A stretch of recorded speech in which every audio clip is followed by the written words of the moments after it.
ظالم اور مستکبر لوگ انبیاء سے کیا تقاضا کرتے تھے؟ کسی انسان کی اہمیت کا اندازہ کس چیز سے ہوتا ہے؟ جناب نوح علیہ السلام کی کشتی کی کیا خاصیت تھی؟ آئیے ان سبھی سوالات کے جوابات جانتے ہیں آج کے ایپیسوڈ میں۔ بسم اللہ الرحمن الرحیم۔ ناظرین محترم، السلام علیکم ورحمۃ اللہ وبرکاتہ۔ سبیل قرآن کے اس تفسیر پروگرام میں ایک بار پھر آپ سبھی کا استقبال کرتے ہیں۔ امام محمد باقر علیہ السلام ارشاد فرماتے ہیں، علی کے چاہنے والے، علی کے شیعہ سر وقت نماز پڑھتے ہیں اور قرآن کی تلاوت کو اپنی زندگی کا حصہ بناتے ہیں۔ آج آپ کے سامنے سورہ شورى کی آیت نمبر 114 سے 122 کی تفسیر لے کر حاضر ہوئے ہیں۔ آئیے آج کے پروگرام کو شروع کرتے ہیں آیت نمبر 114 سے 118 کی تلاوت اور اس کے ترجمے سے۔ كتاب أنزلناه إليك مبارك ليدبروا آياته وليتذكر أولو الألباب بسم الله الرحمن الرحيم وما أنا بطارد المؤمنين إن أنا إلا نذير مبين قالوا لئن لم تنته يا نوح لتكونن من المرجومين قال رب إن قومي كذبون فافتح بيني وبينهم فتحا ونجني ومن معي من المؤمنين۔ اور میں تو ایمانداروں کو اپنے پاس سے نکالنے والا نہیں، میں تو صرف عذاب خدا سے صاف صاف ڈرانے والا ہوں۔ وہ لوگ کہتے، اے نوح، اگر تم اپنی حرکت سے باز نہ آؤ گے تو تم ضرور سنگسار کر دیے جاؤ گے۔ آخر نوح نے عرض کی، پروردگارا، میری قوم نے یقیناً مجھے جھٹلایا، تو اب تو میرے اور ان لوگوں کے درمیان ایک قطعی فیصلہ کر دے، اور مجھے اور جو مؤمنین میرے ساتھ ہیں ان کو نجات دے۔ بہترین تلاوت اور اس کا ترجمہ سننے کے بعد آئیے ان آیات کے نکات کو بھی جان لیتے ہیں۔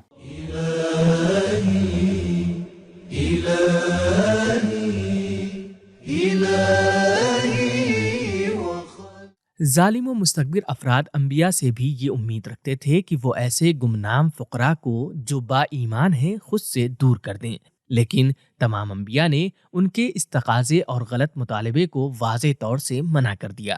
اللہ تعالیٰ سورہ کہف کی آیت نمبر 28 میں پیغمبر اکرم کو حکم دیتا ہے، اے رسول صلی اللہ علیہ وآلہ وسلم، جو لوگ صبح و شام اپنے پروردگار کو پکارتے ہیں اور اس کی رضا کے طلبگار ہیں، آپ ان کی معیت پر صبر کریں اور دنیا کی زینت کے طلبگار ہوتے ہوئے ان کی طرف سے آپ کی آنکھیں نہ پھر جائیں، اور جس کے دل کو ہم نے اپنی یاد سے غافل چھوڑ رکھا ہے اور وہ اپنی خواہش کی پیروی کرتا ہے اور اس کا معاملہ حد سے گزر گیا ہے، اس کی اطاعت نہ کریں۔ لنرجمنک کے بجائے من المرجومین کا جملہ اس بات کو بیان کر رہا ہے کہ ان لوگوں نے جناب نوح سے پہلے بھی کچھ افراد کو سنگسار کیا تھا۔ تلاوت، ترجمہ اور نکات کو جان لینے کے بعد آئیے ان آیات کے پیغامات کو بھی جان لیتے ہیں۔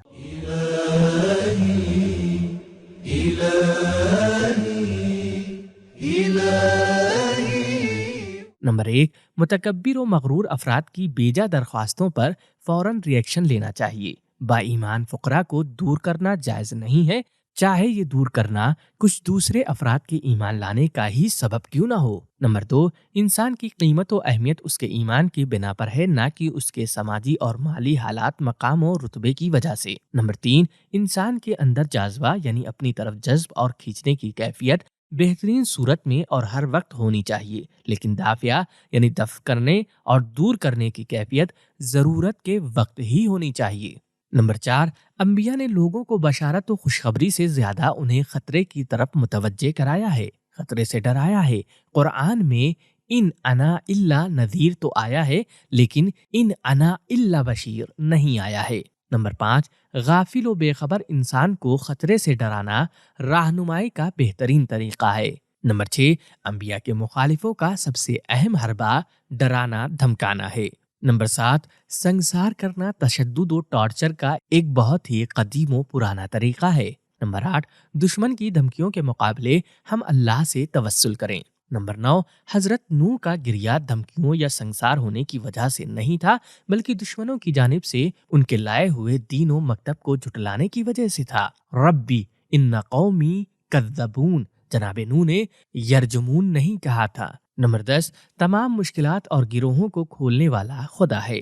نمبر 11، دھمکیوں اور سخت ماحول ہونے کے باوجود بھی لوگوں کا ایک گروہ انبیاء پر ایمان لاتا تھا۔ نمبر 12، عمل اور دین و مکتب کے اعتبار سے ساتھ ہونا اہم ہے، نہ کہ جسمانی اور ظاہری اعتبار سے۔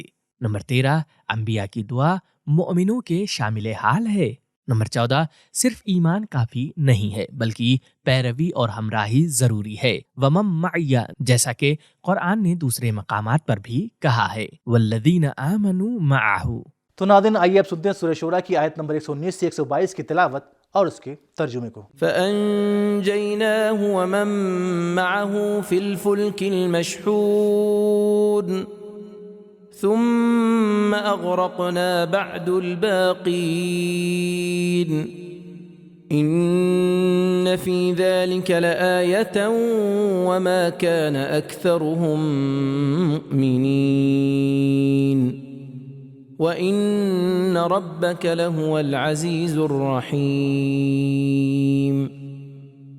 غرض ہم نے نوح اور ان کے ساتھیوں کو جو بھری ہوئی کشتی میں تھے نجات دی، پھر اس کے بعد ہم نے باقی لوگوں کو غرق کر دیا۔ بے شک اس میں بھی یقیناً ایک بڑی عبرت ہے، اور ان میں سے بہتیرے ایمان لانے والے ہی نہ تھے، اور اس میں شک ہی نہیں کہ تمہارا پروردگار سب پر غالب اور بڑا مہربان ہے۔ ان آیات میں خداوند رحمان الرحیم نے اپنے بندوں کے لیے ایک نقطہ رکھا ہوا ہے، آئے سن لیتے ہیں اس نقطے کو بھی۔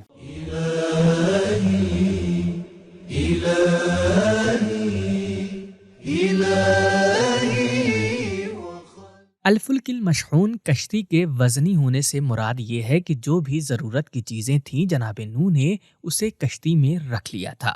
امام محمد باقر علیہ السلام فرماتے ہیں الفلک المشحون یعنی وہ کشتی جو ہر طرح سے مجہز اور تیار ہو اور سفر پر نکلنے والی ہو، اور امام علی علیہ السلام نے فرمایا ہے اس کشتی میں 90 جگہیں چارپائیوں کے لیے بنائی گئی تھی۔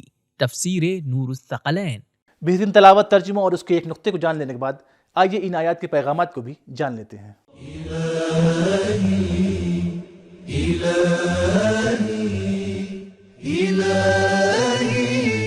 نمبر 1، انبیاء اور مظلومین کی دعا قبول ہے۔ نمبر 2، مومنین انبیاء کی ہمراہی میں محفوظ ہیں۔ نمبر 3، انبیاء سے جدائی ہلاکت و تباہی ہے۔